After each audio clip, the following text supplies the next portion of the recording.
তো নমস্কার বন্ধুরা, আপনারা অনেকেই বলেছিলেন যে স্যার আমরা প্যাসেজ আমাদের সমস্যা। তো আজকে আমি একটা প্যাসেজ নিয়েছি, এই প্যাসেজের একটা সমাধান আজকে আমরা দেখব। এবং শুধু প্যাসেজ নয়, এই প্যাসেজের সঙ্গে সঙ্গে এটা একটা প্রিভিয়াস ইয়ার কোয়েশ্চন।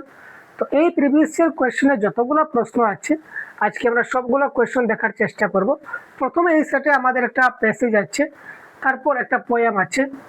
যেহেতু ল্যাঙ্গুয়েজ ওয়ানের কোয়েশ্চন পেপার, তো ল্যাঙ্গুয়েজ ওয়ানে একটা প্যাসেজ থাকে, একটা পোয়েম থাকে, তারপর 15 প্যারাগজিক কোয়েশ্চন আছে। তো এই সম্পূর্ণ প্রিভিয়াস ইয়ার কোয়েশ্চনটা আমরা সলভ করবো আপনাদেরকে সাথে নিয়ে, এবং প্যাসেজ থেকে কি করে উত্তরগুলো বের করতে হয় এটাও আমি আজকে আপনাদের দেখিয়ে দেবো লাইভ। আপনারা দেখতে পাবেন যে প্যাসেজ থেকে কি করে আনসার আমি বের করছি, খুঁজে খুঁজে খুঁজে বের করতে হবে। ভাই আমাকেও খুঁজে বের করতে হবে, আমি কিন্তু আগে খুঁজিনি, আপনাদের সামনে এবার আমি খুঁজবো। তো চলুন আমরা দেরি না করে মূল ক্লাসে চলে যাই। প্রথমে আমরা একটা প্যাসেজ দেখি। এই দেখুন একটা দীর্ঘ প্যাসেজ, একটা প্যাসেজ 1 পেজ 2 পেজ এবং আমরা 3 পেজে নিয়েছি, না হলে পুরোটা আপনারা দেখতে পাবেন না। তো আমরা প্রথমে প্যাসেজটাকে পড়বো না। প্যাসেজের নাম্বার 1 ট্রিক, প্যাসেজ সলভ করার 1 নম্বর ট্রিক, 1 নম্বর ট্রিক বলুন বা অনলি ট্রিক বলুন, একমাত্র ট্রিক বা একটাই ট্রিক হচ্ছে আমরা প্যাসেজটা প্রথমে পড়বো না।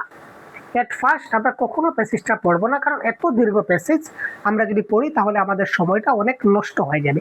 তো আমরা টাইম কনজিউম করবো, টাইম আমরা কখনো নষ্ট করব না।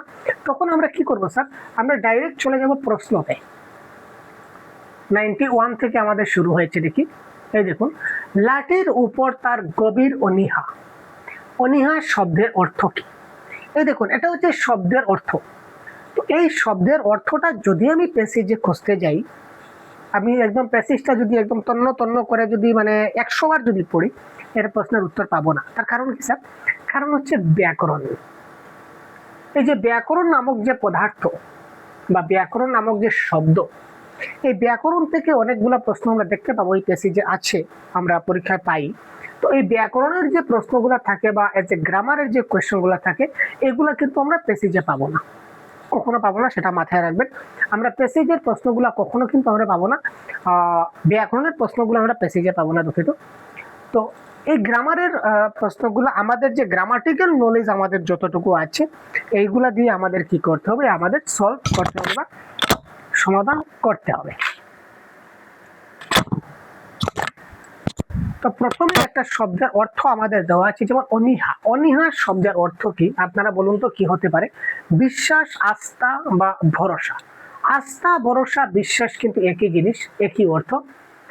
আস্থা ভরসা রাখতে পারি আপনার উপর, আস্থা রাখতে পারি বা আপনার উপর বিশ্বাস রাখতে পারি, এটা একই ব্যাপার। কিন্তু অনীহা মানে হচ্ছে, এখানে কারেক্ট আনসার হচ্ছে অপশন নাম্বার 2, নিষ্পৃহতা। ঠিক আছে, অনীহা মানে ইচ্ছা নাই, অনীহা ভাই, একদম অনীহা। প্যাসেজটা আমি পারবো না, প্যাসেজের প্রতি আমার একদম অনীহা, একটু সমস্যা ভাই, প্যাসেজ আমার দ্বারা হবেই না, দ্যাট ইজ কল্ড অনীহা। তারপর আমরা চলে যাই কোয়েশ্চেন নাম্বার 92-তে। 91 আমরা দেখে নিলাম। রূপান্তর এর সন্ধিবদ্ধ পদটি কোন কোন বর্ণের সন্ধি হয়েছে? এটাও দেখুন সন্ধি, সন্ধি থেকে প্রশ্ন। তো এই সন্ধি প্রশ্নটা যদি আমরা আবার প্যাসেজে গিয়ে খোঁজা শুরু করি যে রূপান্তরের আনসারটা কোথায় আছে, এইগুলা যদি আমরা খোঁজার চেষ্টা করি যে প্যাসেজের কোন জায়গায় আছে, ও প্লাস ও, আ প্লাস ও, সারা জিন্দিগি চলে যাবে, কিন্তু আমরা আনসার খুঁজে পাবো না। অযথা আমাদের পরীক্ষার 1.5 ঘন্টা সময় খালাস। তো এই জন্য আমরা কি করবো স্যার, আমরা এই যে ব্যাকরণের প্রশ্নগুলো আমরা ডাইরেক্ট কি করবো, আমরা এমনিতেই সলভ করবো প্যাসেজটা না খুঁজে, কারণ আমরা তো জানি পাবো না। তো রূপান্তরের যদি আমরা সন্ধি বিচ্ছেদ করি তাহলে কি হবে স্যার, রূপ প্লাস অন্তর। তো রূপ, তো প এর অ আর অন্তরের অ, তো এখানে কি বলছে স্যার, ও প্লাস ও। কোথায় আছে স্যার? অপশন নাম্বার 1-এ দেওয়া আছে, O plus O is the right answer of this question. Clear? চলো এবার আমরা যাই কোয়েশ্চেন নাম্বার 3-তে। দেখুন, দুটা কোয়েশ্চেন আমরা করে নিলাম অলরেডি, আমরা প্যাসেজে গেলামও না, সময় নষ্ট করার কোনো মানে হয় না। রুক যাবেন,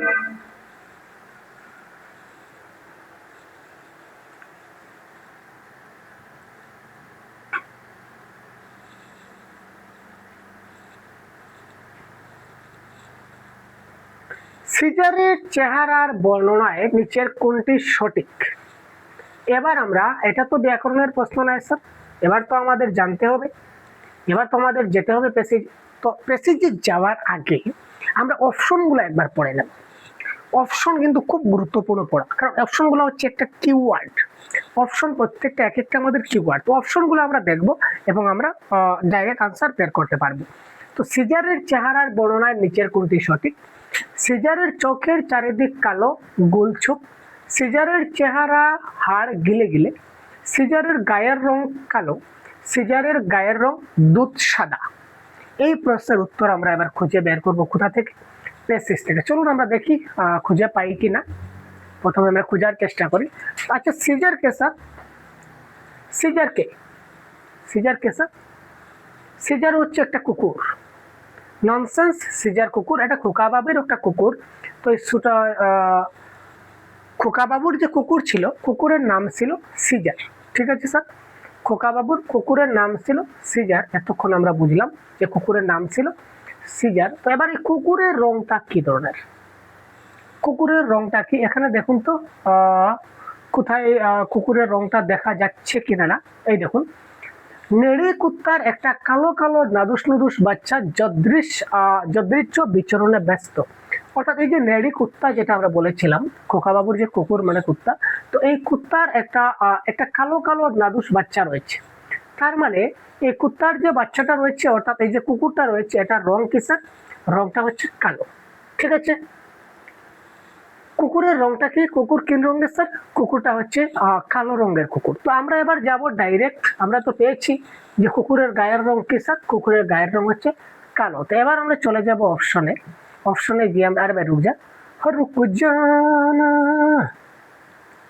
रुक जाना, क्या क्या हो गया भाई? चलो 93। সিজারের চেহারার বর্ণনা রূপ কোনটি সঠিক? সিজারের গায়ের রং কালো, দেখতে পাচ্ছেন অপশন নাম্বার 3 তে দেওয়া আছে। তো এই প্রশ্নের কারেক্ট आंसर হয়ে যাবে অপশন নাম্বার 3। তারপর চলো आंसर करते हैं। বর্ষার জল পাওয়া ঘাসের মতো নিধর চিকন, এখানে উপমা অলংকারের কোন অঙ্গটি লুপ্ত? তো এখানে অলংকারের বা গ্রামারের বিষয়টা আমাদের বুঝতে হবে যদি আমরা বোঝার চেষ্টা করি। তো এখানে দেখি আমরা অলংকারের যে ক্লাসগুলো আছে ওইগুলো দেখবেন, কারণ এখানে যদি বাংলা গ্রামারের অলংকারের চ্যাপ্টারটা শুরু করি তাহলে কিন্তু সমস্যা হয়ে যাবে, কারণ বাকি প্রশ্নগুলো করতে পারবো না। তো আপাতত ডাইরেক্ট আনসারটা আমরা বলে রাখি যে এখানে উপমেয়টা এখানে কিন্তু নাই। উপমেয়টা আছে লুকিত অবস্থায় আছে বা লুকায়িত অবস্থায় আছে, আমরা দেখতে পাইনি, বাকি সবগুলো দেখা যাচ্ছে। তারপরের প্রশ্ন, নবেন্দু বিশ্বাস করে যে, আচ্ছা নবেন্দু কি বিশ্বাস করে স্যার? সংগ্রাম ব্যতীত সাফল্য লাভ সম্ভব নয়। Question number 95। অস্তিত্ব রক্ষার জন্য সহনশীলতা বজায় রাখতে হবে। অধিক স্বাবলম্বী হওয়া ঠিক নয়। পৃথিবীর মানুষেরা মৈত্রী ভাবাপন্ন। আবার অপশনগুলো দেখি। নবেন্দু বিশ্বাস করতেন যে সংগ্রাম ব্যতীত সাফল্য লাভ সম্ভব নয়। অস্তিত্ব রক্ষার জন্য সহনশীলতা বজায় রাখতে হবে। অধিক স্বাবলম্বী হওয়া ঠিক নয়। পৃথিবীর মানুষেরা মৈত্রী ভাবাপন্ন।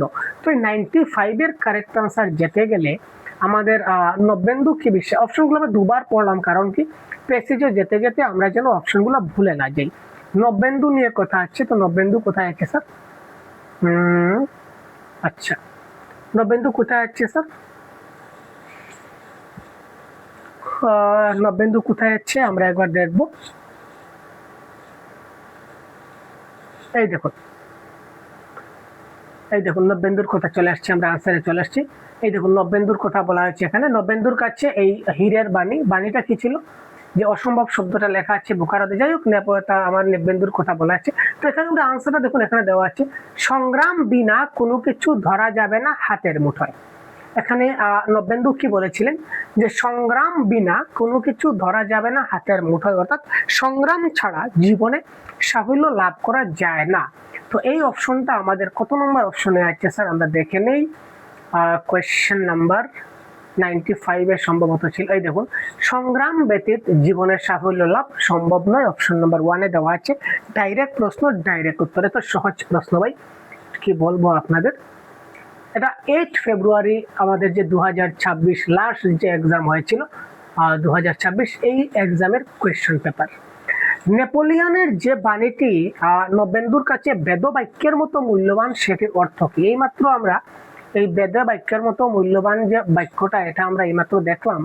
তো আমরা বাক্য কোনটা দেখলাম স্যার? বাক্যটা আমরা একবার দেখে নিই এক ঝলক। এখানে বাক্যটা ছিল খুব ইম্পর্টেন্ট। এই দেখুন, অসম্ভব শব্দটা লেখা আছে বুকার অভিধানে। অসম্ভব শব্দটা লেখা আছে বুকার অভিধানে। নবেন্দুর কাছে এই বাণীটা হীরা জহরতের চেয়েও অনেক দামি। অর্থাৎ তার যে এই যে মূল্যবান বাণীটা ছিল, বাণীটা কি ছিল, যে অসম্ভব শব্দটা আছে বুকার অভিধানে। বুকা মানে যারা বুদ্ধি, যাদের বুদ্ধি নাই, তার মানে অর্থটা কি দাঁড়াচ্ছে, যে বুদ্ধিমান ব্যক্তির কাছে কোনো কিছু অসম্ভব নয়, বা বুদ্ধিমান ব্যক্তির কাছে সবকিছু সম্ভব। এটার অর্থ তাই তো, যে অসম্ভব শব্দটা লেখা আছে বুকার অভিধানে। অর্থাৎ যারা বোকা আছে, যাদের বুদ্ধি নাই, তারা সবকিছু অসম্ভব অসম্ভব বলে। আর যাদের বুদ্ধি আছে, যারা বুদ্ধিমান ব্যক্তি, তাদের কাছে অসম্ভব বলে কিছু নাই, তাদের কাছে সবকিছুই সম্ভব। তো এই অপশনটা কোথায় আছে আমরা এবার দেখে নেব। Question number 96. Question number 96. নির্বুদ্ধি ব্যক্তির পক্ষে সবকিছু সম্ভব, নির্বুদ্ধি ব্যক্তির পক্ষে কিছুই অসম্ভব নয়, বুদ্ধিমান ব্যক্তির কাছে কোনো কিছুই অসম্ভব নয়। ঠিক আছে, বুঝা গেল? বুঝা গেল? বুদ্ধিমান ব্যক্তির কাছে কোনো কিছুই অসম্ভব নয়, অর্থাৎ বুকার অভিধানে অসম্ভব বলে শব্দটা আছে। যারা বোকা আছে তারা বলে যে সবকিছু অসম্ভব, কিন্তু আসলে বুদ্ধি, তার অর্থ হচ্ছে যে বুদ্ধিমান ব্যক্তির কাছে কোনো কিছু অসম্ভব নয়, অর্থাৎ বুদ্ধিমান ব্যক্তির কাছে সবকিছুই সম্ভব, এটা অর্থ বোঝাচ্ছে। তো অপশন নাম্বার 3 এই ক্ষেত্রে কারেক্ট আনসার। দেখলেন, আমরা দেখা মাত্র কি করে কারেক্ট আনসারটা করে দিলাম। নিচের কোন বিবৃতিটি সত্য নয়? এখানে কোন বিবৃতিটা সত্য নয় আমাদের দেখতে হবে।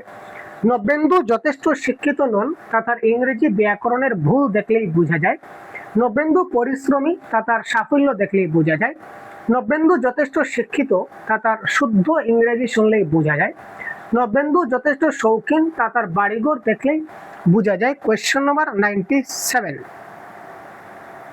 Question number 97।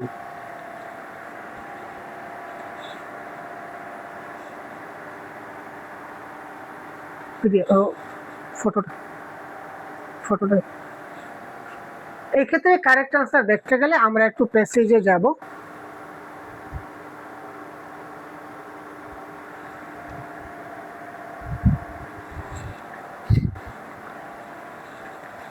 এখানে কি বলেছে, নবেন্দু যথেষ্ট শিক্ষিত নন, তা তার ইংরেজি ব্যাকরণে ভুল দেখলেই বোঝা যায়। নবেন্দু পরিশ্রমী, তার সাফল্য দেখলে বোঝা যায়। তিনি সাফল্য ছিলেন কিনা না দেখবো, তার শৌখিন ছিলেন কিনা না এটা আমরা একবার দেখে নেবো। চলো, কোয়েশ্চন নাম্বার 97।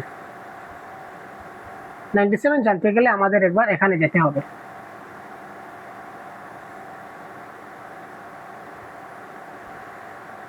কোথায় আছে এই যে আমাদের যে অপশন রিলেটেড, এইগুলো আমরা কোথায় আছে আমরা একবার দেখে নেবো। স্যার এখানে দেখতে পাচ্ছি না, একটু পুস্তক জাস্ট একটু ঝলক, এক ঝলক দেখলা যে আপনারা একবার, ঠিক আছে আমি এবার দেখে নিই, আপনারা একবার আমার সঙ্গে সঙ্গে আপনারা একবার দেখার চেষ্টা করুন কোথায় আছে, একবার দেখে নিন। এই দেখুন, ম্যাট্রিকের দরজা গোড়া থেকে ফিরে এসেছে। ম্যাট্রিকের দরজা থেকে ফিরে এসেছে, তার মানে সে ম্যাট্রিক পাস করেনি, তার মানে সে শিক্ষিত, এটা আমরা বলবো। সে তো ম্যাট্রিক পাস করেনি, তো সে যথেষ্ট শিক্ষিত। সে যথেষ্ট শিক্ষিত নয়, এটা থেকে একটা পয়েন্ট মাথায় রাখবেন, যে তিনি ম্যাট্রিকের দরজার গোড়া থেকে ফিরে এসেছে, মানে ম্যাট্রিক পাস করতে পারেনি, তার মানে তিনি শিক্ষিত নন।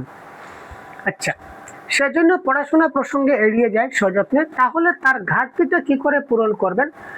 মেয়ে কনি পড়ে লরেটর, ছেলে রিন্টু পড়ে সেন্ট টমাসে। অর্থাৎ ছেলে এবং মেয়েরা ইংরেজি মিডিয়ামে, ইংলিশ মিডিয়াম স্কুলে তারা পড়াশোনা করে, এইভাবে তিনি তার ঘাটতি পূরণ করতে চলেছেন। বাড়ির পরিবেশে সাহেবিয়ানার ছাপ, দারবাঙ্গা বিল্ডিং এর থাম দেখে ফিরে এলেও নবেন্দু ইংরেজি ভাষায় কম দুরস্থ নন, অর্থাৎ ইংরেজি ভাষায় তিনি খুব ভালো কথা বলতে পারেন, অনর্গল ইংরেজি বলে যেতে পারে। কোথাও যদি ভুল ভ্রান্তি থাকে তার নেহাত গ্রামারের অপরাধ, কোথাও যদি ভুল থাকে তো গ্রামাটিক্যাল মিস্টেক হবে। এতটুকুই মোটামুটি আমরা জানি। তো এবার আমরা চলে যাই এই অপশনে। 96 ছিল না, 97 ছিল। হ্যাঁ, নিচের কোন বিবৃতিটি? নবেন্দু পরিশ্রমী, তার সাফল্য দেখলে বোঝা যায়, এই সমস্ত কোনো কথা আমরা পাইনি। নবেন্দু যথেষ্ট শিক্ষিত ছিল না, যথেষ্ট শিক্ষিত তো ছিল না ভাই। কারণ হচ্ছে কি, কারণ কিন্তু ম্যাট্রিকের গোড়া থেকে বের হয়ে আসছেন। মেট্রিকের গোড়া তো তিনি পাশ করতে পারেননি। তো এখানে বলেছে নিচের কোনটা সত্য নয়, তা তো সত্য নয়, কারণ তিনি শিক্ষিত ছিলেন না, কারণ তিনি মেট্রিকের কোয়ালিফিকেশন তিনি কমপ্লিট করতে পারেননি, মেট্রিকের দরজা থেকে ফিরে এসেছেন, তার মানে তিনি শিক্ষিত নন, তার মানে এটা হচ্ছে কারেক্ট অ্যান্সার। নবেন্দু যথেষ্ট শিক্ষিত নন, তার ইংরেজি ব্যাকরণের ভুল দেখলেই বোঝা যায়, এটাও কিন্তু ঠিক নয়, এটাও সত্য নয়। তার কারণ কি? তার ইংরেজি ব্যাকরণের ভুল দেখলেই বোঝা যায় তিনি শিক্ষিত নন, এটাও সত্য নয়। তার কারণ হচ্ছে ইংরেজি তিনি খুব ভালোভাবে বলতে পারতেন, কোথাও যদি ভুল হয় তাহলে গ্রামাটিক্যাল মিস্টেকের ব্যাপার, এটা আমরা দেখেছিলাম। তো এই ক্ষেত্রে দুটোটা কারেক্ট, 1 এবং 3 এই দুটাই কিন্তু সঠিক, মানে নিচের কোনটা সত্য নয়, তো দুটোটাই কিন্তু সত্য নয়। ঠিক আছে, নবেন্দু যথেষ্ট শিক্ষিত নন, তার ইংরেজি ব্যাকরণের ভুল দেখে বোঝা যায়, এটাও যেমন সত্য নয়। আর নবেন্দু যথেষ্ট শিক্ষিত, কারণ তিনি তো শিক্ষিত না ভাই, তিনি তো মেট্রিকের গোড়া থেকে বেরিয়ে এসেছেন। আর এদিকে তিনি ইংরেজি খুব ভালো করে বলতে পারতেন। ঠিক আছে, এখানে বলেছে ইংরেজি ব্যাকরণের ভুল দেখলে বোঝা যায় তিনি শিক্ষিত নন, কি ধরনের ব্যাপার। তো 1 এবং 3 দুটাই কিন্তু এই প্রশ্নের কারেক্ট অ্যান্সার, দুটাই কিন্তু সত্য নয়। চলো, নিজে বেশি লেখাপড়া করতে না পেরে ঘাটতি পূরণ কি কারো করবেন? এই যে আমরা একটু পড়লাম জাস্ট, কাবেরীকে অনর্গল শুদ্ধ ইংরেজি বলতে শিখিয়ে, নিজে বিশুদ্ধ ইংরেজি ভাষায় কথা বলতে শিখিয়ে, ছেলে মেয়েদের বাংলা মাধ্যম স্কুলে পড়িয়ে, না ছেলে মেয়েদের ইংলিশ মাধ্যম স্কুলে পড়িয়ে, গিয়ে বললাম ছেলে এবং মেয়েদের তিনি ইংরেজি মিডিয়াম স্কুলে পড়িয়েছিলেন। জাস্ট একটু আগে স্লাইডে আমি দেখেছিলাম, আপনাদের মনে পড়েছে সম্ভবত। এবারে যে প্রশ্নটা 99, একটু সরে যায় আবার নির্ভয়ে লেজ নাড়তে নাড়তে এগিয়ে আসে, এই বাক্যটিকে যদি আমরা সাধু ভাষায় রূপান্তর করি তাহলে কি দাঁড়াবে? কোয়েশ্চন নাম্বার 99 কি হবে স্যার? 99 একটু সরে যায়, তো একটু সরে যায়, তো এখানে সরে আছে, এটা হবে না। নির্ভয়ে লেজ নাড়তে নাড়তে, আচ্ছা লেজ নাড়তে নাড়তে এগিয়ে যায়, ঠিক আছে স্যার, এগিয়ে যায়, এগিয়ে আসে। আচ্ছা, একটু সরিয়ে যায় আবার নির্ভয়ে লেজ নাড়িতে নাড়িতে আগাইয়ে আসে, একটু সরিয়ে যায় আবার নির্ভয়ে লেজ নাড়তে নাড়তে, এই দেখুন এখানেও নাড়তে নাড়তে, এখানেও নাড়তে নাড়তে, এটা হচ্ছে না। ঠিক আছে, তো কোয়েশ্চন নাম্বার 99, এটা কারেক্ট আনসার হবে অপশন নাম্বার ডি, একটু সরিয়ে যায় আবার নির্ভয়ে লেজ নাড়িতে নাড়িতে আগাইয়া আসে, এটা হবে কারেক্ট আনসার অপশন নাম্বার 4, 99। এবার একটা কবিতা দেখতে পাচ্ছি আমরা, একটা কবিতা চলে আসছে। এবার গদ্যটা আমরা মোটামুটি বুঝলাম, ক্লিয়ার হলো ভাই। চলো এবার আমরা কবিতাটা দেখি। কবিতাটা 100 থেকে 105 পর্যন্ত প্রশ্নগুলো আমার দেখতে হবে। কবিতার ক্ষেত্রেও সেম, দীর্ঘ কবিতা, আমরা কিন্তু কবিতাটা পড়বো না, আমরা ডাইরেক্ট চলে যাব আগের মতো। কোথায় যাবো স্যার? প্রশ্নে। প্রথম পাতায় রঙিন চিত্রে বিকৃত মরদেহ প্রথম কোন পদের উদাহরণ? প্রথমটা কি ধরনের বিশেষণ না বিশেষ্য? তো এখানে বিশেষ্য, বিশেষণ মানে পদের ব্যাপার, তো পদ মানে ব্যাকরণ, তো ব্যাকরণ মানে no passage, no poetry, direct answer, to the point. তো প্রথম বলতে এটাকে বলা হয় পূরণবাচক বিশেষণ, প্রথম দ্বিতীয় তৃতীয় এগুলোকে বলা হয় পূরণবাচক বিশেষণ। তো অপশন নাম্বার 1 পূরণবাচক বিশেষণ ইজ দ্য রাইট অ্যান্সার। কোন বিবৃতিটি সত্য নয়?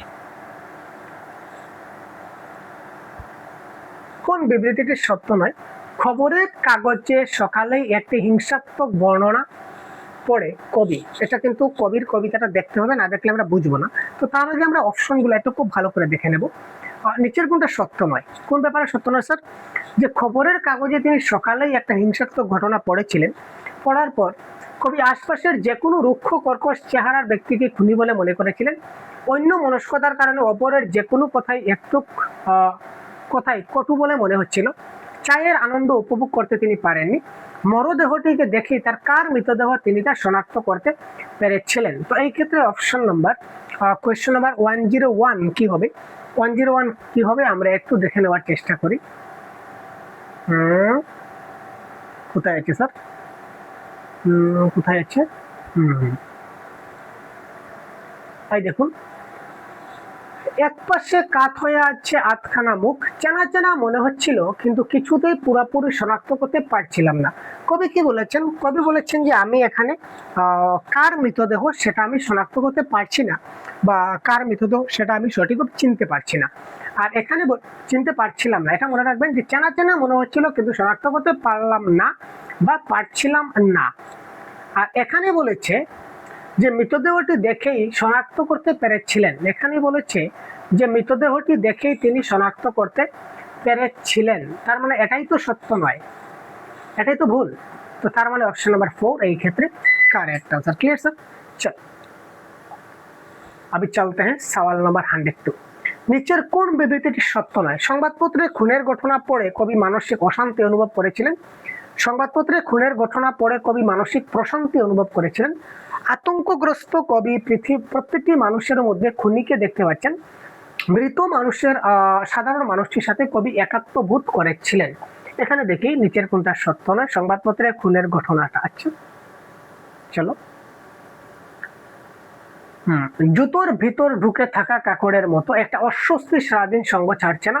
শুরু হয়েছিল সকাল থেকে খবরের কাগজে চোখ রেখে বিস্বাদ হয়ে গিয়েছিল চা। অর্থাৎ সকাল থেকে সারাদিন তার একটা অস্বস্তিতে কাটলো।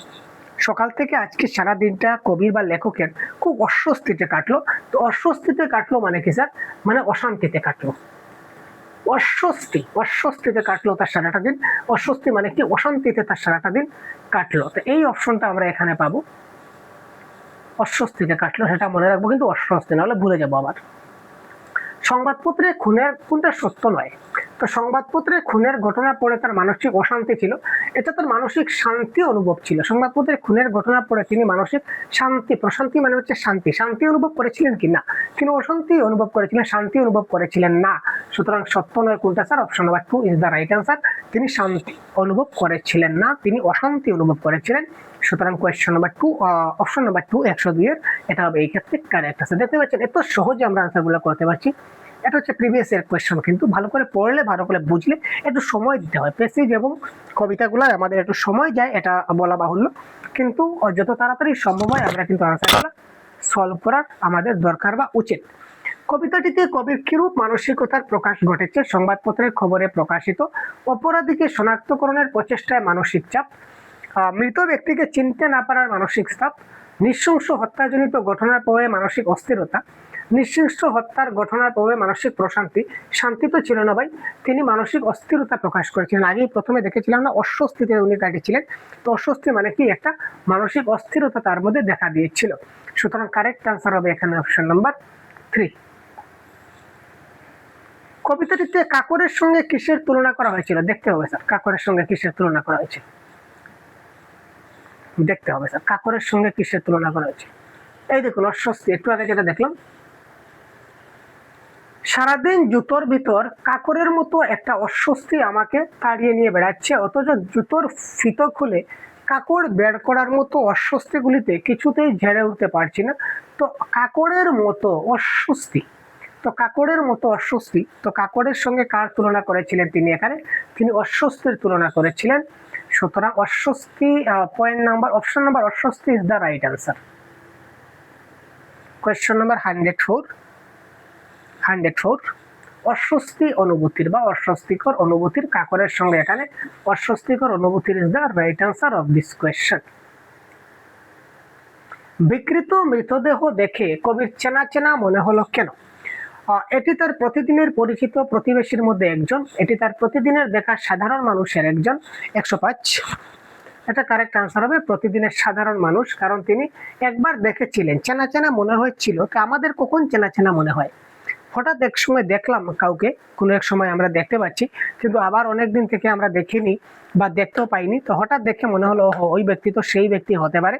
তো এই জন্য মানে তার হঠাৎ মনে হচ্ছিল আর কি দেখে। সাধারণ মানুষের একজন, প্রত্যেকদিন দেখতেন সাধারণ মানুষ, আর যদি পরিচিত প্রতিবেশী হতো তাহলে তো ডাইরেক্ট চিনে যেতাম, ওই ব্যক্তি। ঠিক আছে, তো এই জন্য option number 2 is the right answer. চলো अभी चलते हैं पैडागोजी के क्वेश्चन पर।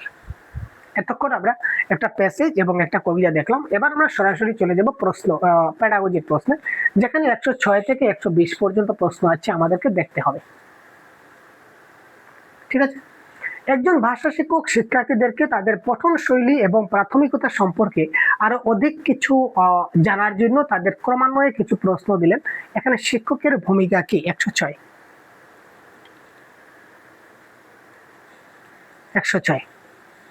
একজন ভাষা শিক্ষক শিক্ষার্থীদেরকে তাদের পঠন শৈলী এবং প্রাথমিকতা সম্পর্কে আরো কিছু তথ্য জানার জন্য তিনি তাদের কি করলেন, ক্রমান্বয়ে কিছু প্রশ্ন দিলেন। এখানে তিনি কিসের ভূমিকা পালন করছেন, যে ছাত্ররা ঠিকঠাক ভাবে কি বলেছে স্যার, শিক্ষার্থীদের তাদের পঠন শৈলী এবং প্রাথমিকতা সম্পর্কে আরো অধিক কিছু জানার জন্য তাদের ক্রমান্বয়ে আরো কিছু প্রশ্ন দিলেন। এখানে তার ভূমিকা হচ্ছে ম্যানেজার, প্ল্যানার বলে কিছু হয় না, তিনি এজ এ নির্ণায়ক হিসাবে কাজ করছেন, যে তারা ঠিকঠাক ভাবে বুঝতে পারছে কিনা না। আরো কিছু যদি প্রশ্ন দেই তো দেখে নেব তাদের আরো সমস্যা হচ্ছে কিনা না, তারা ঠিকঠাক ভাবে বুঝতে পারছে কিনা না, ওই জিনিসগুলো তারা এবার বোঝার চেষ্টা করছে। সুতরাং এখানে তিনি একজন নির্ণায়কের কাজ করছেন বা ডায়াগনস্টিয়ান হিসাবে কাজ করছেন। এবার বিবৃতি, বিবৃতি এবং কারণ, অর্থাৎ অ্যাজারশন এবং রিজন থেকে একটা প্রশ্ন। কোয়েশ্চেন নাম্বার 107 কি হবে স্যার? কোয়েশ্চেন নাম্বার 107 কি হতে পারে? শ্রেণীতে শিক্ষণমূলক অভিজ্ঞতা শিশুদের জীবন এবং তাদের পারিপার্শ্বিকতার সঙ্গে গভীরভাবে সম্পর্কযুক্ত। এটা 107 যদি আমরা বলি। শ্রেণীতে যে শিক্ষণমূলক অভিজ্ঞতা হয় বা লার্নিং যেটা এক্সপিরিয়েন্স হয়, সেটা শিশুদের জীবন এবং তাদের পারিপার্শ্বিকতার সঙ্গে গভীরভাবে সম্পর্কিত হয়। এটা তো কারেক্ট স্যার। কারণ কি, শিক্ষণমূলক অভিজ্ঞতার পরিকল্পনা শিশুদের পূর্ব উপলব্ধিকে ভিত্তি করে গঠন করা হয়। শিক্ষণমূলক যেটা অভিজ্ঞতা হয় এটা তার পূর্ব উপলব্ধ অভিজ্ঞতার উপর নির্ভর করে হয়েছে, কারণ তার পূর্ব আগে সে যা শিখেছে বা যা বুঝেছে তার উপর ডিপেন্ড করে কিন্তু এটা গঠন করা হয়। সুতরাং এখানে এ এবং বি দুটাই কারেক্ট। এ হচ্ছে বি এর সঠিক ব্যাখ্যা, দুটোই কিন্তু কারেক্ট। এখানে আমরা ভুলগুলা খুঁজে পাচ্ছি না, কারণ এক্সপিরিয়েন্সের মাধ্যমেই তো লার্নিং হয়, তাই না? নিচের কোনটি ভাষা শিক্ষণের ক্ষেত্রে সত্য নয়? ওয়াও ভাই, সত্য নয়। কোয়েশ্চন নাম্বার 108 আবার চলে আসছি আমরা। সত্য নয়, বলুন এই ক্ষেত্রে কারেক্ট আনসার কি হবে? 108 বলুন। ভাষা শিখন হলো অর্থ গঠন। ভাষা শিখনের জন্য ব্যাকরণ শিখন প্রয়োজন। সব শিক্ষার্থীরা সহজে ভাষা শিখতে পারে যদি প্রদত্ত ভাষার যথেষ্ট ব্যস্ততার উপকরণ রাখা হয়। ভাষা শিখনের সময় লাগে। নিচের কোনটা কোনটা সত্য নয়? 108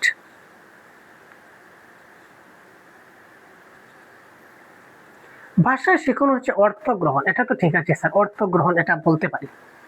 অর্থ গঠন করতে হবে ভাষা শিখতে গেলে। ভাষা শিখনের সময় লাগে, ভাষা অর্জন থেকে ভাষা শিখনের সময় লাগে। ভাষা অর্জন খুব তাড়াতাড়ি হয়ে যায়, ভাষা শিখতেও সময় লাগে। সব শিক্ষার্থীরা কিন্তু ভাষা শিখতে পারে, এটাও তো কারেক্ট। সব শিক্ষার্থীরাই ভাষা শিখতে পারে, এটাও তো কারেক্ট। কারণ আমি এজ এ শিক্ষার্থী, আমি যদি চাই আজকে তামিল ভাষা শিখতে আমি তো পারবো। চেষ্টা করতে হবে, চেষ্টা করলে আমি তো নিশ্চয়ই পারবো, না পারার কি আছে? আপনি যদি চেষ্টা করেন অন্য যে কোনো একটা ভাষা শিখতে, যদি চেষ্টা করেন অবশ্যই শিখতে পারবেন, চেষ্টা না করলে তো পারবেন না। তো মানে আপনি পারবেন, তো এখানে বলেছে ভাষা শিখতে পারবে মানে পারবো। কিন্তু ভাষা শিখতে গেলে যে ওই ভাষাটা ব্যাকরণের দরকার হবে মাস্ট, এটা নয় ভাই। ভাষাটাকে সঠিকভাবে উপভোগ করতে গেলে, সঠিক একদম একজ্যাক্ট করতে গেলে, আমাদের সম্পূর্ণ রূপ দিতে গেলে, লিখনে 100% করতে গেলে তখন গ্রামার লাগবে। কিন্তু প্রথমেই তো আমাদের ভাষা শিখতে গেলেই যে গ্রামার লাগবে এমন কোনো কথা নয়। সুতরাং এখানে নিচের কোনটা সত্য নয়? তো অপশন নাম্বার 2 সত্য নয়। তো অপশন নাম্বার 2 এই ক্ষেত্রে কারেক্ট আনসার 109। আবার একটা বিবৃতি চলে আসলো স্যার। ভাষার সাংস্কৃতিক চেতনা ও প্রকাশের একটা জটিল দৃষ্টিভঙ্গি গঠন করে, যেটিকে শিশুদের বিকাশের গুরুত্বপূর্ণ দক্ষতাগুলির মধ্যে মান্য করা হয়। 109 সাংস্কৃতিক চেতনা মানে কালচারাল অ্যাওয়ারনেস। তো কালচারাল অ্যাওয়ারনেসের মাধ্যমে কি হয়? ভাষাগত দক্ষতা বিকাশ হয়। ভাষাগত দক্ষতা তো বিকাশ হবে। এক মিনিট, আমি কালারটা চেঞ্জ করে দিচ্ছি। এই ক্ষেত্রে বিকাশ তো হবে স্যার, সাংস্কৃতিক চেতনার মাধ্যমে তার ভাষাগত বিকাশ তো হবে। কারণ হচ্ছে কি, সাংস্কৃতিক বলুন, সামাজিক বলুন, ঐতিহাসিক বলুন, যাই বলুন না কেন, আমি ভালোর দিকে যদি যাই তো ডেভেলপমেন্ট, আমার অলরাউন্ড ডেভেলপমেন্ট সিসির ক্ষেত্রে বলা হয়েছে। তো এই ক্ষেত্রে যদি সাংস্কৃতিক চেতনা করি এবং সাংস্কৃতিক চেতনা নিয়ে যদি প্রকাশ করি, সেটা যাই হোক না কেন আমার বিকাশে গুরুত্বপূর্ণ ভূমিকা পালন করবে। তো অ্যাজারশন ইজ কারেক্ট। ঠিক কথা ভাই, চলো অ্যাজারশনটা কারেক্ট, শুদ্ধ। যদি আমি কারণ হিসাবে দেখি স্যার, তাহলে কি হবে? সাংস্কৃতিক চেতনা ও প্রকাশের দক্ষতা, এখানেও সাংস্কৃতিক অনুভব।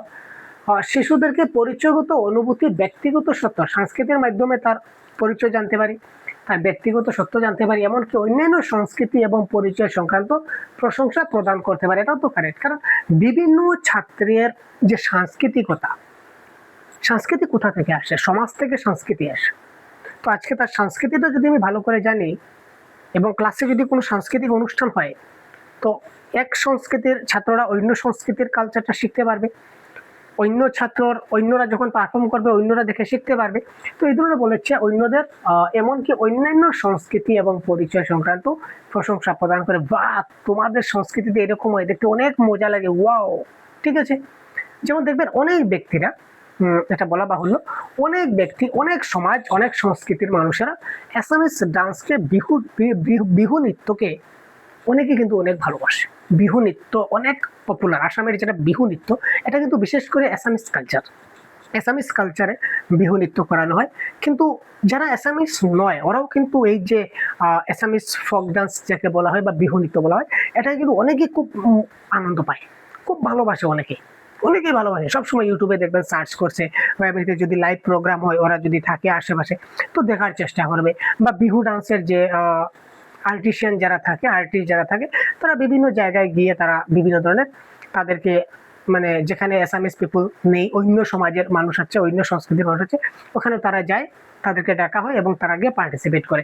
তো আলটিমেটলি অন্যদের যেটা সংস্কৃতি, অন্যদের সংস্কৃতিও কিন্তু আমাদের অনেক প্রশংসা দেয়, অনেক মনোমুগ্ধকর করে।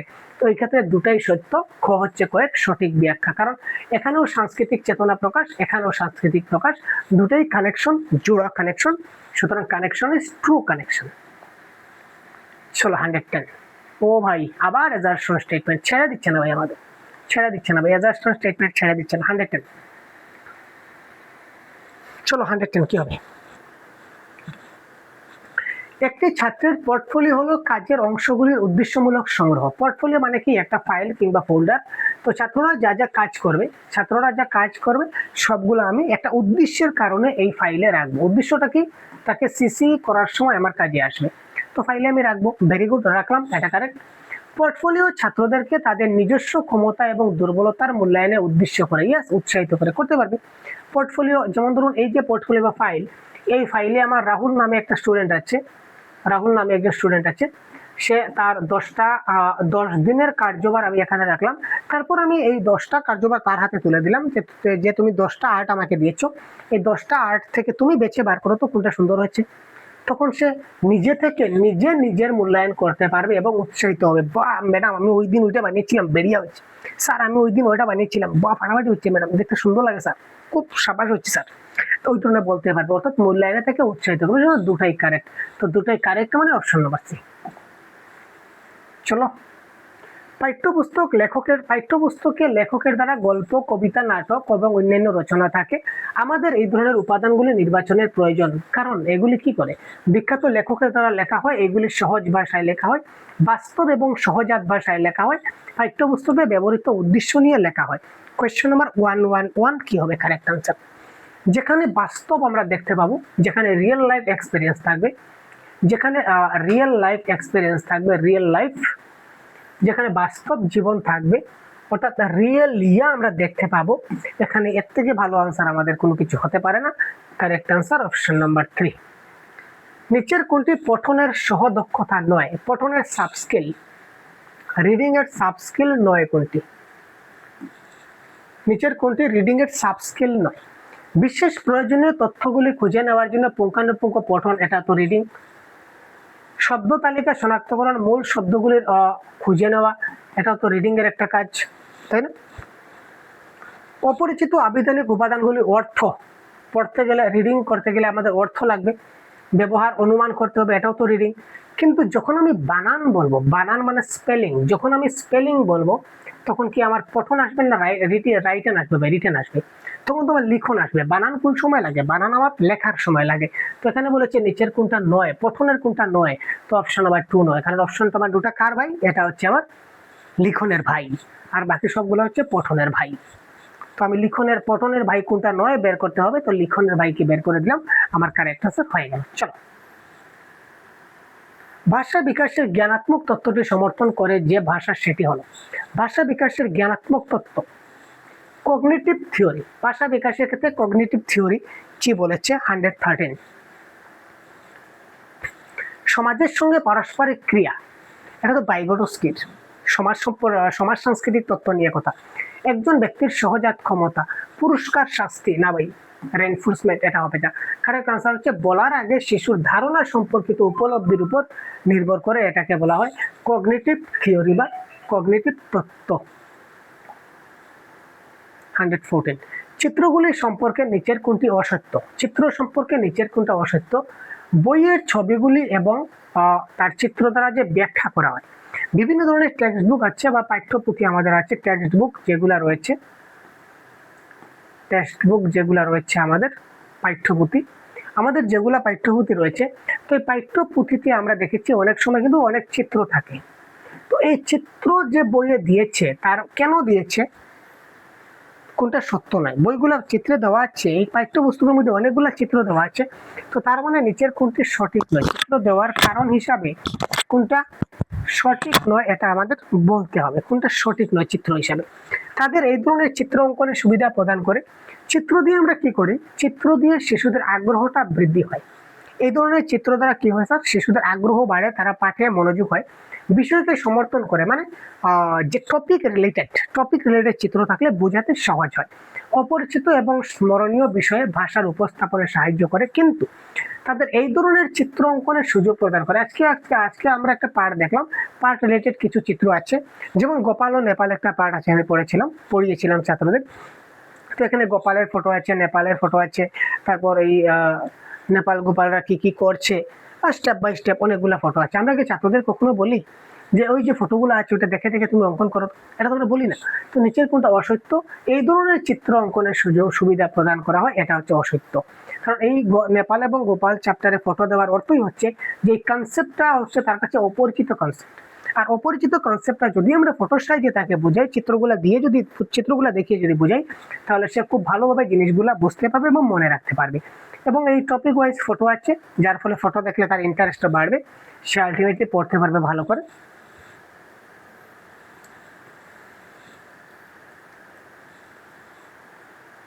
অল্প বয়সী শিক্ষার্থীদের সাথে সম্পর্কিত নিচের কোনটি সত্য? কম বয়সী শিক্ষার্থীদের সাথে কোনটি সত্য? ছোট ছোট শিক্ষার্থীরা বিমূর্ত ধারণাগুলি আংশিকভাবে উপলব্ধি করতে পারে। খুব ছোট শিক্ষার্থীরা বিমূর্ত ধারণা দ্বারা উৎসাহিত হয়। খুব ছোট শিক্ষার্থীরা বিমূর্ত ধারণাগুলি উপলব্ধি করতে পারে। খুব ছোট শিক্ষার্থীরা বিমূর্ত ধারণাগুলি উপলব্ধি করতে অসুবিধা হয়। 115 কি হবে স্যার? কি হবে আপনারা জানান না? কারেক্ট আনসার কি হতে পারে? আমি তো এতক্ষণ বললাম, আপনারা বলুন কি হবে? কি হবে ভাই? খুব তাড়াতাড়ি আপনারা কমেন্ট বক্সে জানান তো কারেক্ট আনসার গুলো কি হতে পারে, খুব তাড়াতাড়ি আপনারা জানান। অল্প বয়সী শিক্ষার্থীদের সাথে সম্পর্কিত নিচের কোন বিবৃতিটা সত্য? এটার কারেক্ট আনসার হবে ছোট ছোট শিক্ষার্থীরা, অর্থাৎ খুব ছোট যেসব শিক্ষার্থী আছে তারা কি বিমূর্ত ধারণাগুলো সহজে বুঝতে পারছে না? বিমূর্ত ধারণাগুলো উপলব্ধি করতে তাদের অসুবিধা হয়, এটা হচ্ছে সত্য। True is the right answer of this question. চলো, প্রথম শ্রেণীর একজন শিক্ষিকা তার শিক্ষার্থীদের দেওয়ালে তাদের ইচ্ছা মতো হিজিবিজি আঁকতে দিলেন এবং লিখতে বলেন। এখানে তিনি কিসে উৎসাহিত করলেন? প্রথম শ্রেণীর ছাত্ররা কি করে? এই ধরনের আঁকেবুকি করে। তো আঁকেবুকি করাকে কি বলা হয়? এগুলোকে বলা হয় স্ক্রিবলিং। এগুলোকে কি বলা হয় স্যার? স্ক্রিবলিং বলা হয়। ছাত্ররা কি করছে? অনেক বেশি হিজিবিজি কাটছে বা কি সকল ছবি আঁকছে যার কোনো মানে নেই। হ্যাঁ, আমার কাছে মানে নেই, আপনার কাছে মানে নেই, কিন্তু যে ছাত্রটা এঁকেছে তার কিন্তু মানে আছে, তার মধ্যে কিন্তু এটার মানে আছে। এবং লিখতে বললেন। এখানে তিনি কিসে উৎসাহিত করলেন? বর্ণমালার অক্ষরগুলি লেখা না ভাই, আনন্দ এবং কৌতুকে লিখে না। এটা কারেক্ট আনসার লিখন হবে না উদ্ভূত সাক্ষরতা হবে? এটা কারেক্ট আনসার হবে ইমার্জেন্ট লিটারেসি। কারণ এই ইমার্জেন্ট লিটারেসির মধ্যেই কিন্তু লিখন দক্ষতাটা লুকিয়ে আছে। ইমার্জেন্ট লিটারেসিটা একটা ব্রড ওয়ার্ড, আর লিখন দক্ষতা তার মধ্যে ছোট পার্ট। তো সুতরাং ইমার্জেন্ট লিটারেসি হবে এই ক্ষেত্রে কারেক্ট আনসার। এটা লিখন দক্ষতা হবে না। যদি ইমার্জেন্ট লিটারেসি অপশনে না থাকতো তাহলে লিখন দক্ষতা বিকাশ কারেক্ট আনসার হতো।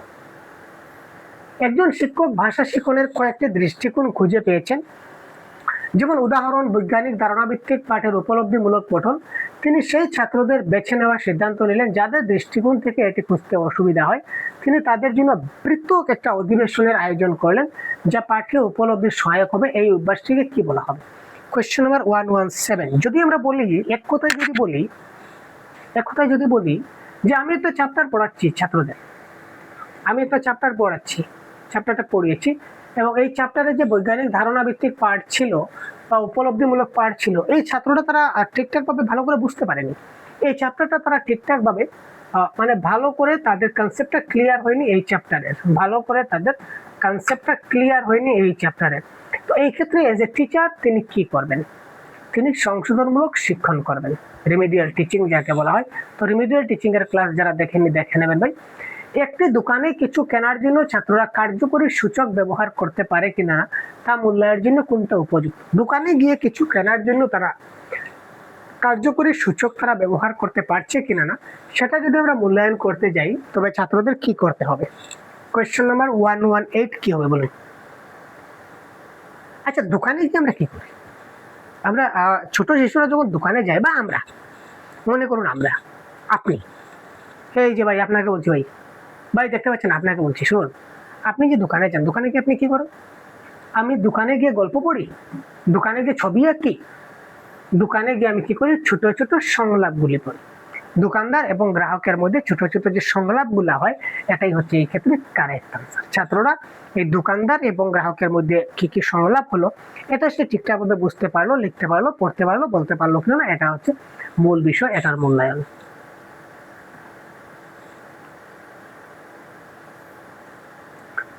তোমাদের ক্লাসে ছাত্রদের প্রতিক্রিয়াজনিত সুবিধা প্রদান করতে একজন শিক্ষক হিসেবে তুমি কি পদক্ষেপ নেবে? 119। এখানে দেখুন এবিসিডি 4টা অপশন আছে। 119 প্রশ্নটা একটু বুঝিয়ে দেওয়ার চেষ্টা হবে। 1 নম্বর অপশন আছে, দেখি, অধিক প্রশ্ন জিজ্ঞাসা করায় ছাত্রদের উৎসাহিত করতে হবে। রাইট ভাই, ছাত্ররা যত বেশি প্রশ্ন করে তত আমাদের উৎসাহিত করতে হবে। তো option number A is the right answer. তো এই অপশনে এ নাই, এটা আমরা এলিমিনেট করি, এই অপশনে আমাদের এ নাই। ঠিক আছে, আমরা এইভাবে ছোট ছোট করে এক একটা পার্টে আমরা দেখব। তারপর যৌথ এবং দলগত কার্যের পরিকল্পনা, ছাত্রদের থেকে মতামত চাওয়া। আমরা জয়েন্টলি ক্লাস করাতে পারি, পিয়ার গ্রুপে করাতে পারি, বা আমরা এই যে গ্রুপ লার্নিং করাতে পারি, বা ছোট ছোট গ্রুপে ভাগ করতে পারি। তো বিটাও কারেক্ট। তো এখানে বি নাই, এটাও আমরা কাটলাম। ঠিক আছে, এটাও বি নাই, এখানে আমরা কাটলাম। সে দেখি, তাদের পাঠটি জুড়ে পড়তে বলা এবং প্রত্যেকের স্বতন্ত্র প্রতিক্রিয়া জ্ঞাপন যাতে ব্যক্তিগত পঠনের একটি ভূমিকা থাকে। আপাতত থাক। প্রতিক্রিয়ার জন্য পারস্পরিক সংলাপ পঠন এবং একে অপরকে প্রশ্ন করা, মোস্ট ইম্পর্টেন্ট কিন্তু পারস্পরিক সংলাপ। ছাত্ররা একে অপরের সঙ্গে কথাবার্তা বলবে, এটা তো ভেরি ইম্পর্টেন্ট ভাই, যেটাকে পিয়ার লার্নিং বলা হয়। ছাত্ররা একজন আরেকজনের কাছ থেকে শিখবে, এর থেকে ভালো ব্যাপার তো হতে পারে না। তো এখানে ডিটা তো আমাদের হতেই হবে কারেক্ট আনসার, তাই না? ডিটা তো আমাদের থাকতেই হবে। তো এখানে অপশন নাম্বার ডি আছে। তো সুতরাং option number 1 is the right answer. সিটাকে কিছু সময়ের জন্য এলিমিনেট করতে পারি, যেহেতু সিটা নাই আর এখানে নাই, কিন্তু ডিটা আমাদের তো থাকতেই হবে। সুতরাং option number 1 is the right answer. 120 এবং আজকের ক্লাসের সর্বশেষ প্রশ্ন। তো এই প্রশ্নের কারেক্ট আনসার কি হতে পারে আপনারা দেওয়ার চেষ্টা করুন। তার আগে বলে রাখি, আপনারা যারা সহজ গুরু এবারে দেখতে পাচ্ছেন, আপনারা যদি আমাদের পেইড ব্যাচ জয়েন করতে চান তো অবশ্যই সহজ গুরু অ্যাপটা ডাউনলোড করে নেবেন প্লে স্টোর থেকে। আমরা সহজ গুরু অ্যাপটা অবশ্যই ডাউনলোড করে নেবেন। ঠিক আছে স্যার, ডাউনলোড করে আপনারা অবশ্যই আমাদের কোর্সে জয়েন হয়ে যেতে পারেন। তাছাড়া যদি আপনারা only pen paper mock test দিতে চান, কোনো কোর্সে জয়েন না হয়ে শুধুমাত্র 15+ পেন পেপার মক টেস্ট হবে, 15+ পেন পেপার মক টেস্ট এখানে হবে, তো আপনারা এখানে জয়েন করতে পারেন। তো শুধুমাত্র পেন পেপার মক টেস্টে যদি আপনারা জয়েন হতে চান তাহলে আপনারা অবশ্যই এই অফিসিয়াল হোয়াটসঅ্যাপ নম্বরে আপনারা যোগাযোগ করতে পারেন। এখানে 149 প্রাইস লাগবে মক টেস্টের জন্য, যেটা মক টেস্ট কম্পিটিশন একটা হবে আপনাদের, ক্ষুদ্র উপহার থাকবে আপনাদের জন্য, ক্ষুদ্র একটা উপহার আমরা রাখবো, সেটা পরবর্তী ডিসাইড করা হবে।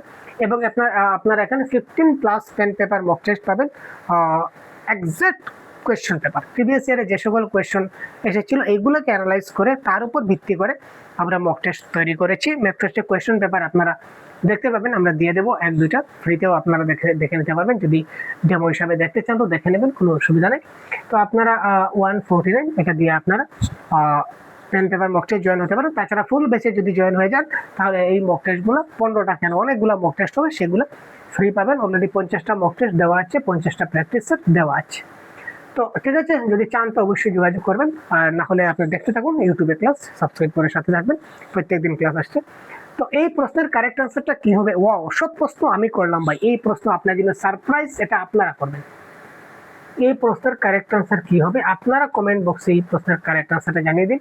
কারেক্ট আনসারটা কি হতে পারে, এই প্রশ্নের কারেক্ট আনসার আপনারা পরে কি বুঝলেন এতক্ষণ ক্লাসের মাধ্যমে, প্রত্যেকের কিন্তু কারেক্ট আনসার আমি চাই। ঠিক আছে স্যার, সবাই এই প্রশ্নের কারেক্ট আনসার দেবেন। তো আজকের ক্লাস আমরা এই পর্যন্ত বিদায় নিচ্ছি, সবাই ভালো থাকবেন, আজকের এই ক্লাস এই পর্যন্ত শেষ। পরবর্তী ক্লাসে আবার আপনাদের সঙ্গে কথা বলবো। ভালো থাকবেন, আমাদের সঙ্গে থাকবেন, প্রত্যেকদিন ক্লাসে জয়েন করবেন। ধন্যবাদ। জয় হিন্দ।